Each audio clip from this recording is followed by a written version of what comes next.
"Your type shouldn't even be here," managed manager Marcus Williams, high enough for the other employees to hear while watching Isabella Cruz clean the tables of the luxury restaurant Golden Harbor, Manhattan's most exclusive establishment boiled with executives in $3,000, but no one paid real attention to the 28-year-old Filipino waiter who had been serving his meals for 2 years. Isabella kept her head down, pretending not to hear the poisonous comments that became routine. Her parents had immigrated from Manila's suburbs when she was only 8, dreaming of the American dream that seemed farther and farther. Now, with 2 jobs to support the family and pay the medical treatment of the diabetic father, each day was a silent battle against prejudice disguised as professionalism. "Isabella, table 12, grunt Marcus, pointing to the darkest corner of the restaurant where a lonely man waited, dressed in a simple shirt and faded jeans. It was exactly the type of client that Golden Harbor was trying to discourage, someone who clearly did not belong to the environment of ostentation and social status.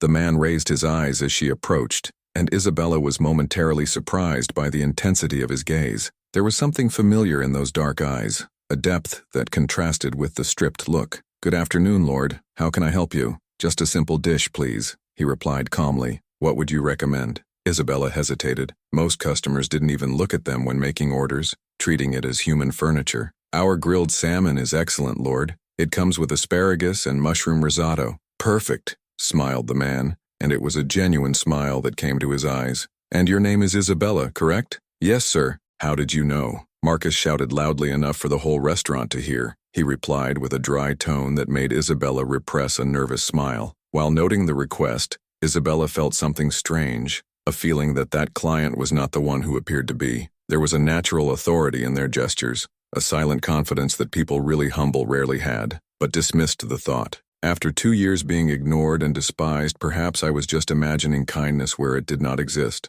What Isabella didn't know was that the man at table 12 was Alexander Chen, the billionaire owner of the Golden Harbor restaurant chain. 3 weeks earlier, he had received anonymous reports on racial discrimination and employee abuse at his Manhattan flagship unit. He decided to investigate personally, disguised as an ordinary client, to find out the truth about what happened in his own gastronomic empire. For the next 40 minutes, Alexander observed silently, while Isabella attended other tables with impeccable professionalism. Even though she was constantly interrupted by Marcus with unnecessary criticism, he saw, like other waiters, all white, received the most profitable tables, while Isabella was restricted to the less prestigious section of the restaurant. "Anything else, sir?" Isabella asked by bringing the bill. "Indeed." Alexander looked straight into his eyes. "I would like to know your honest opinion about working here." Isabella froze. It was a dangerous question. Customers never asked this kind of question, and answering honestly could cost her job. But there was something in that man's eyes that made her feel that he really cared about the answer. Looking nervously around to make sure that Marcus was not around, Isabella did something that would change her life forever. He quickly scribbled a few words in a napkin and slid discreetly under the account. "Thank you for asking, sir," he said loudly to anyone who could be listening. "I hope you enjoyed the meal." Alexander waited for Isabella to move away to open the napkin. The words written in careful letter made their blood boil. "They treat us like animals. Racism every day. Marcus steals our tips. I have evidence, but no one believes in immigrants. Please don't leave me alone." At that moment, Alexander Chen realized that he had discovered something much worse than he imagined, and for the first time in years, he felt a personal fury that went beyond the numbers and financial reports. His own employee was asking for help from a complete stranger because he had no one else to turn to. As he carefully folded the napkin and kept him in bolsillo, Alexander made a decision that would change not only Isabella's life, but of all the employees who suffered silently. If you are enjoying this story of courage and justice, be sure to subscribe to the channel to find out how a simple billion ET transformed the humiliation of a waitress, the greatest turnaround that the corporate world of Manhattan had ever witnessed. 2 weeks have passed since Alexander received Isabella's ticket, and he had returned to Golden Harbor 6 more times, always disguised and always watching. What he found was worse than any financial report could reveal. Marcus Williams was not just an incompetent manager. He was a systematic predator who had turned the workplace into a nightmare for immigrant staff. "Isabella, you forgot to clean the table 15 properly," Marcus shouted across the salon, high enough for all customers to hear. "Maybe in your culture it is acceptable to make things dirty, but here we have standards." Alexander watched Isabella shrugged, her face burning with shame as she returned to clean a table that was already impeccable. Other waiters exchanged uncomfortable glances, but no one dared to contradict Marcus. Fear was palpable, thick as smoke in the service corridors where daily humiliations happened away from customers' eyes. "Hey, Maria," Marcus continued, now aiming at the Mexican waitress who worked in the afternoon shift.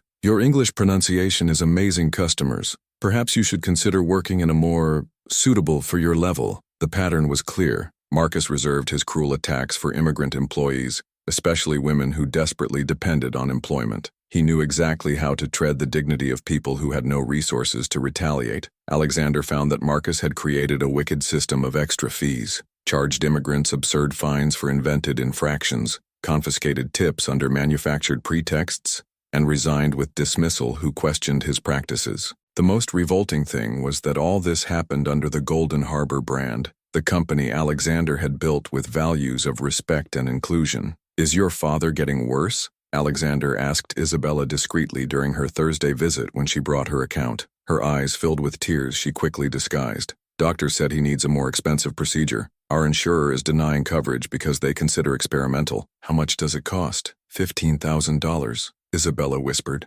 and Alexander saw the naked despair on his face. "Even working 2 jobs, I will never be able to gather this amount. And now Marcus is threatening to fire me because he says I'm too distracted." Alexander felt a cold anger taking over him. $15,000, an amount he spent without thinking about business dinners, represented the difference between life and death to Isabella's father. Meanwhile, Marcus delighted in torture a desperate daughter to save her dying father. That same night, Alexander accessed the detailed financial records of Golden Harbor. What he found confirmed his worst suspicions. Marcus had been systematic in his theft-altering sales records, diverting funds from employees' meal vouchers, creating ghost bonuses. In 2 years, he had stolen more than $200,000 of the company, but the money was just the tip of the iceberg. Alexander found that Marcus had detailed dossiers on all immigrant employees, including information on visa status, family situation, and personal vulnerabilities. It was pure and simple blackmail, a manual of how to keep people desperate under control through fear. "Do you know what your problem is, Isabella?" Alexander heard Marcus say the following Friday when he thought no one was listening.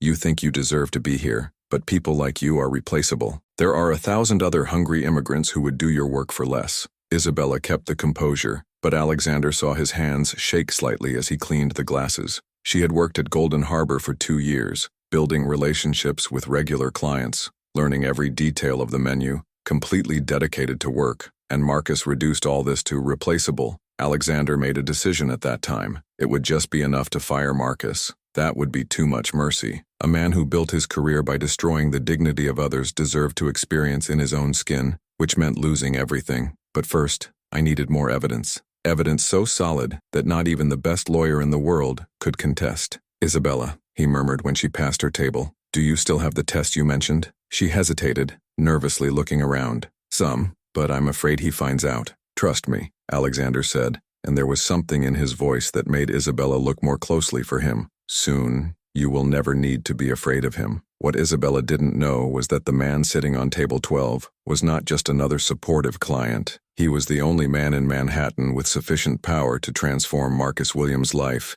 into a personalized hell, and he was just beginning to architect the most spectacular fall that the corporate world had ever witnessed. Each poisonous word Marcus pronounced was being meticulously documented. Each penny stolen was being tracked. Each inflicted humiliation was being catalogued. Marcus had chosen the wrong target when he decided to turn the employees' lives into a nightmare, because now, unknowingly, he had become the protagonist of his own nightmare, a nightmare that was about to become very, very real. Alexander knew that destroying Marcus Williams would not only be a matter of power, but of meticulous strategy. Firing a corrupt employee was simple. Turning its fall into an unforgettable lesson required much more finesse. For 3 weeks, he had documented each crime, every humiliation, every penny diverted. Now I needed an ally who understood both labor laws and poetic justice. "Sarah, I need you in New York," Alexander said on the phone to his personal lawyer, Sarah Martinez. "And bring your criminal investigation team." Sarah Martinez was not an ordinary lawyer.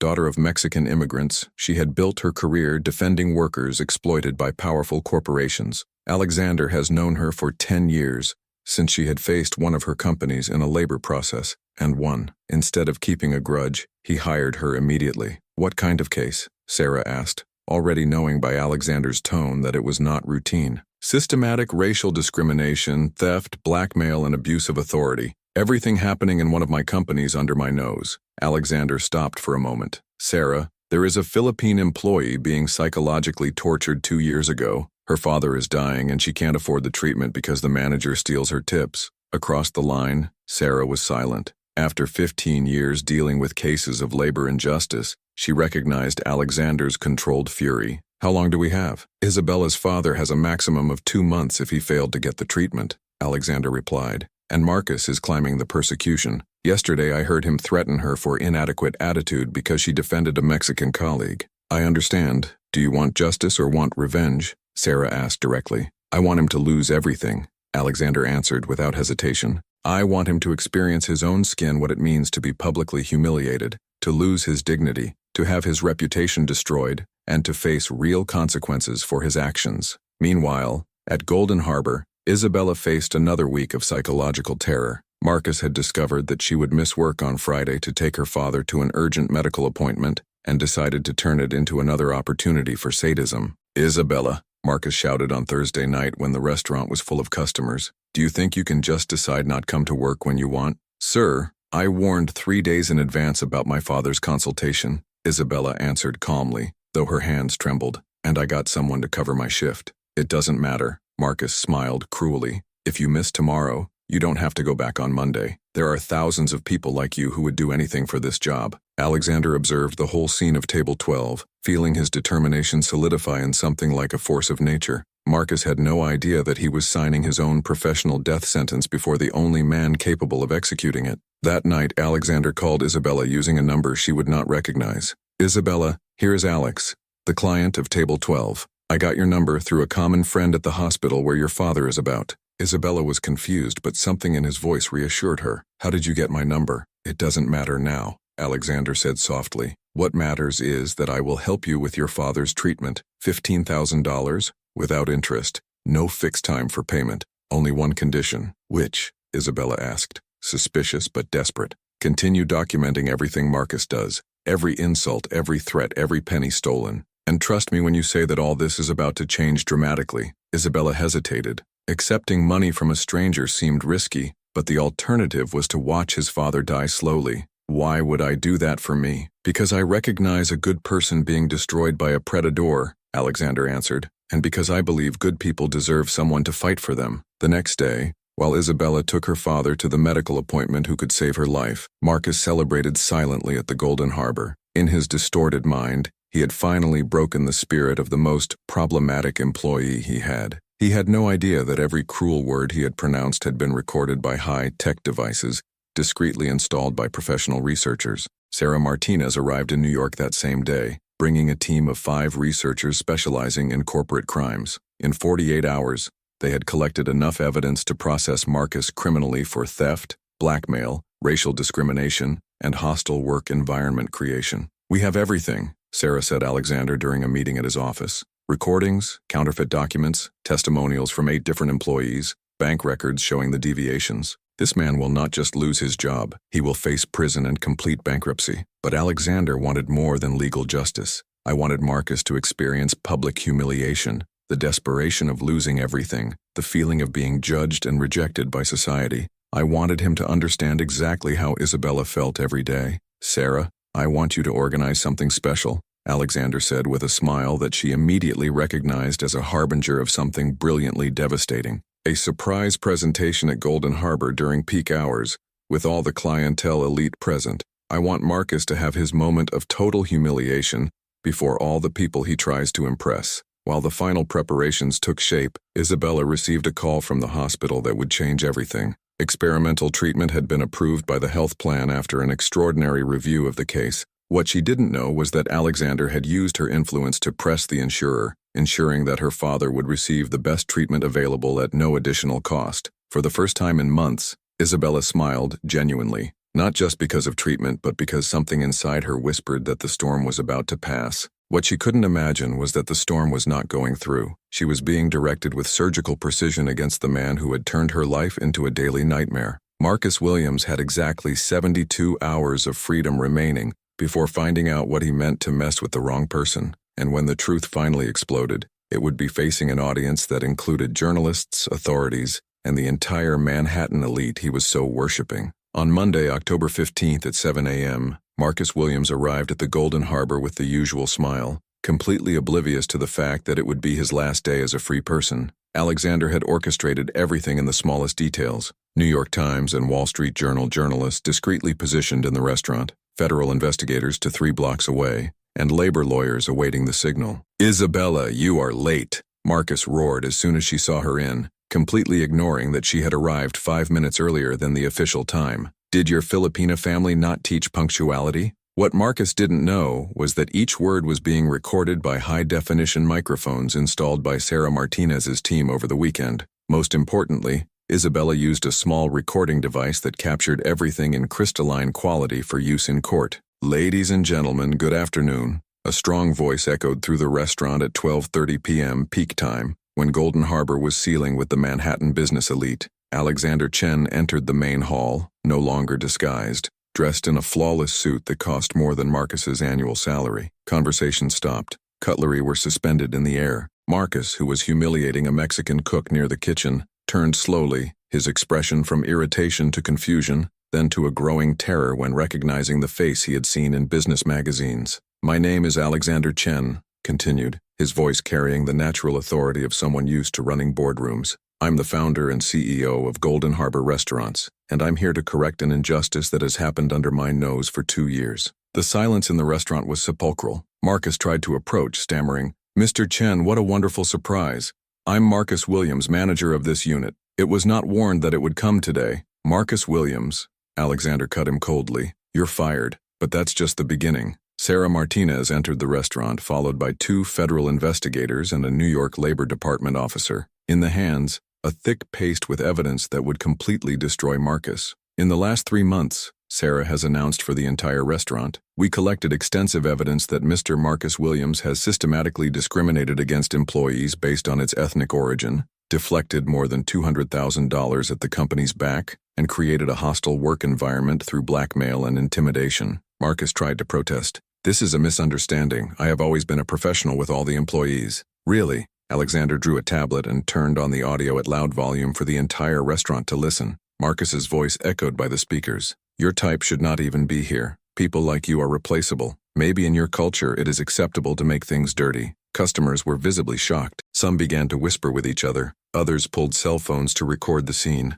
Marcus paled, recognizing his own poisonous words being reproduced before the entire clientele elite that he was so trying to impress. "We have 47 similar recordings," continued Sarah. "In addition to documents proving systematic financial deviations, blackmail against immigrant employees, and intentional creation of discriminatory environment." "This cannot be happening," Marcus murmured, his legs trembling visibly. I dedicated 2 years of my life to this restaurant." "You dedicated 2 years destroying innocent lives," Alexander responded with a sharp coldness. "Isabella Cruz, could you approach, please?" Isabella walked through the restaurant with absolute dignity, no longer the intimidated employee who cringed at Marcus's screams, but a woman who knew justice had finally arrived. "Isabella has been working here for 2 years," Alexander announced to everyone. During this period, he maintained perfect client reviews, never missed unjustifiably, and demonstrated exemplary professionalism even under constant racial harassment.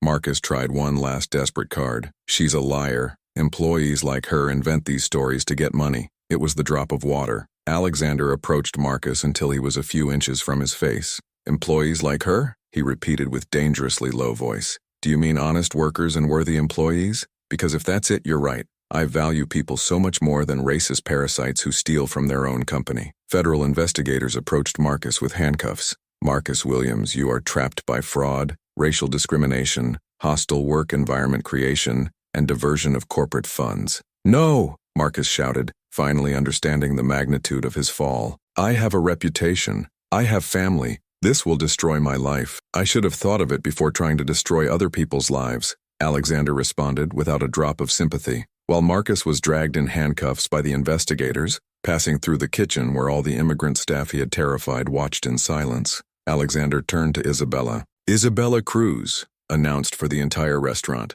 "Would you like to accept the position of general manager of this unit? Salary is $95,000 per year, More complete health benefits for you and your family. Isabella covered her face with her hands, tears of relief running between her fingers. 2 years of humiliation, fear, and despair finally came to an end. Yes, managed to say between sobs. Accepted. The entire restaurant broke out in applause. Customers, employees, even the journalists present broke their hands for the woman who had faced prejudice with dignity and won. Marcus Williams, who had spent 2 years feeling superior to Isabella because of his origin, was now being taken in handcuffs while she was promoted to the position he had just lost. The irony was so perfect that it seemed like a movie script, but it was completely real. When the handcuffs clicked on Marcus's wrists and he was pushed out of Golden Harbor, Alexander knew he had made it more than correcting an injustice. He had sent a clear message to all corporate predators. The time of abusing vulnerable employees without consequences was definitely ended. 6 months after Marcus Williams' spectacular fall, Isabella Cruz was sitting on her new Golden Harbor 15-floor office, watching Manhattan through windows that once seemed unreachable. As general manager of the flagship unit, she had completely transformed the restaurant's culture, implementing rigorous diversity policies and zero tolerance for discrimination. Miss Cruz, the New York Times reporter, arrived for the interview, announced his assistant Jennifer, a Latin young woman who Isabella had promoted from busser to administrative coordinator. The interview was part of a special article on corporate justice in the modern era, highlighting the case Marcus Williams had created a legal precedent that other companies now followed religiously. Isabella had become involuntarily a national symbol of resistance and dignity, receiving invitations to lecture at universities and business conferences across the country. "My father is responding wonderfully to the treatment," Isabella told the reporter, her voice overflowing with genuine gratitude. "Doctors say he has a 95% chance of full recovery.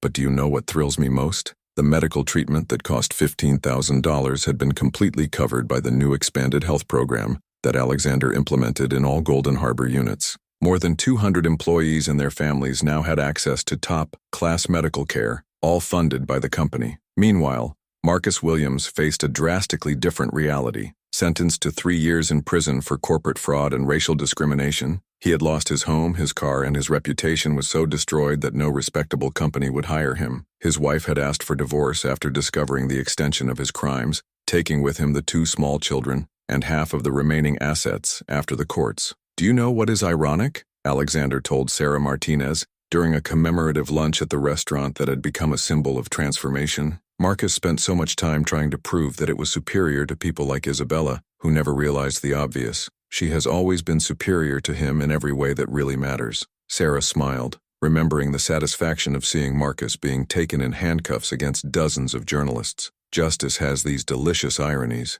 He tried to destroy Isabella's dignity, but ended up losing his own. Golden Harbor had become a national model of inclusion and respect. Employees of all ethnic origins now occupied leadership positions, and the company recorded the highest professional satisfaction rates in the entire gastronomic industry. Isabella had created a mentoring program for newly arrived immigrants, helping them navigate both linguistic challenges and subtle prejudices that still persisted in some corporate environments. "There is one thing I learned in this whole experience," Isabella reflected during her lecture at Columbia University, in front of a 500 business audience. "Dignity is not something someone can take from you. It's something you carry within you, regardless of how others treat you." The audience burst into applause, but Isabella continued, her voice firmly. "Marcus tried to convince me that I was inferior because it came from an immigrant family, but my parents taught me that honest work and character are more valuable than any privilege inherited, and in the end, that's exactly what made the difference." Alexander watched from the bottom of the auditorium, feeling a paternal pride for the extraordinary woman that Isabella had become. Not just an incompetent executive, but an inspiring leader who used his position to raise others who faced the same prejudices she had overcome. The last time they heard about Marcus, he was working as an attendant at a gas station in New Jersey, earning a minimum wage and living in a tiny apartment. His former colleagues from the social circle elite avoided him as a plague, and he had developed anxiety problems that made it difficult to keep any job long. "The best revenge," Isabella said when ending her talk, "it's not getting your enemies to suffer. It is to build something so extraordinary that they realize how small they were when they tried to diminish you." 2 years later, Isabella married Alexander in an intimate ceremony at Central Park, surrounded by her Filipino-American family and her closest friends. It was not a fairy tale about the poor who married the prince. It was the story of 2 leaders who found themselves fighting for the same cause and decided to build a future together. On the honeymoon in Manila, Isabella took Alexander to know the neighborhood where her parents had grown. "I want you to understand where I come from," she said, walking through the busy streets where sellers offered food on corners and children played among the simple but well-cared-for houses. "Now I understand why you never let yourself be broken," Alexander replied, observing the strength and resilience that permeated that community. "You come from a place where people know dignity is not purchased, it is conquered." Golden Harbor continued to thrive under Isabella and Alexander's joint leadership, becoming one of the most respected restaurant chains in the United States. But more important than the financial success was the legacy of justice and social transformation they had created. Marcus Williams never completely recovered from his fall. Occasionally, ancient acquaintances found him some public and whispered with each other, remembering the time when he sported power and prestige. But now, at 45, he was just another middle-aged man trying to rebuild a life after discovering that arrogance and prejudice have a very high price. Isabella has learned that true revenge is not to return the damage suffered. It is to achieve the success that your enemies could never imagine. Marcus tried to destroy her, but eventually destroyed himself, and as he struggled to survive with the wreckage of his own choices, she built an empire based on the values he had tried to ridicule: respect, dignity, and justice for all. If this story of courage and transformation has touched your heart, subscribe to the channel and leave in the comments. Have you ever faced prejudice at work? How did you react? Remember, sometimes the best response to contempt is to show a greatness that your opponents will never be able to understand.